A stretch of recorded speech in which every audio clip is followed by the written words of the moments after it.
Bom, então vou dar aqui a minha percepção sobre esses 100 primeiros dias, né? Para mim, o Lula lidera um governo reacionário.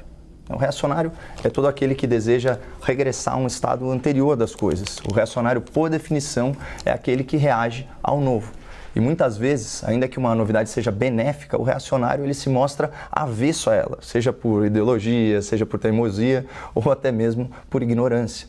Vou dar um exemplo. Em 2015, que foi o último ano completo do PT à frente do governo federal, as empresas estatais brasileiras amargaram um prejuízo histórico de 32 bilhões de reais. E a população tomou conhecimento de uma corrupção sem precedentes nas companhias públicas, com destaque lá para a ladroagem na Petrobras.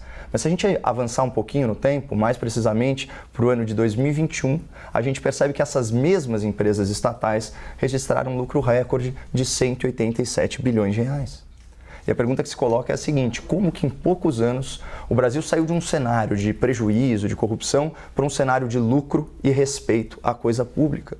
O que mudou de lá para cá nessas empresas, na Petrobras, na Eletrobras, nos Correios? Então eu chamo a atenção do espectador para dois fatores. O primeiro foi o respeito às leis de mercado. O governo abriu mão de controlar artificialmente os preços da energia e dos combustíveis. E o segundo fator foi o aprimoramento da governança. Lá, já em 2016, o Congresso Nacional aprovou a Lei das Estatais, que é um novo marco regulatório que reduziu drasticamente a interferência política e o loteamento partidário nas empresas públicas. Se alguém tiver qualquer dúvida de que governança e respeito ao mercado trazem bons resultados, é só comparar os péssimos números do fim da era petista com os números mais recentes. Ainda assim, o que tem feito Lula e a sua base mais aguerrida, mais militante? Além de defender e até prometer a interferência do governo nos preços de mercado, eles têm atuado para desconfigurar, para adulterar, para solapar a lei das estatais. Vou ler para vocês aqui uma aspas do próprio Lula da Silva. Que lei é essa que não me deixa nomear ninguém? Não, presidente, é uma lei que revolucionou a administração pública, trazendo parâmetros mínimos de gestão, de ética e de prevenção à corrupção. E quais são os resultados práticos dessa cruzada do Lula contra o bom senso econômico? A consequência desse desatino foi muito bem sintetizada nessa reportagem aqui especial do site Poder 360. Isso foi na primeira semana de janeiro. Aspas. Valor de mercado de estatais cai 179 bilhões de reais no pós-Lula. De outubro a dezembro, Petrobras e outras caíram de 720 bilhões para 540 bilhões. No primeiro dia de 2023, houve nova queda de 31 bi.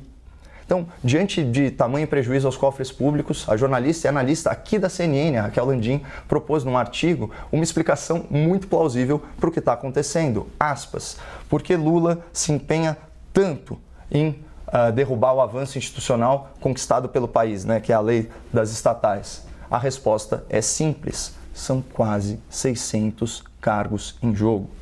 O Lula quer gerir as estatais da mesma forma que o PT fazia antes dos escândalos de corrupção serem revelados ao povo brasileiro pela polícia, pela imprensa e pela justiça. O Lula se mostra avesso ao novo, ele rejeita a novidade que deu certo. Portanto, Lula é hoje um reacionário. Então, infelizmente, o atual presidente está se mostrando um político antigo com ideias ultrapassadas. Isso pode ter contribuído para o aumento das invasões de terra e o crescente desrespeito à propriedade privada, pode ter contribuído para o avanço do desemprego no último trimestre, pode ter contribuído para a queda acentuada na Bolsa de Valores e a perda de confiança dos empresários, investidores e até mesmo dos eleitores. Muita gente que fez o L já está publicamente arrependida e devidamente constrangida aí pelo desenrolar dos acontecimentos. A boa notícia é que o Brasil é um país muito grande, com um povo muito forte, e assim a gente sobreviveu aos primeiros 100 dias de um governo essencialmente reacionário. Mas a má notícia é que ainda faltam mais de 1000 dias.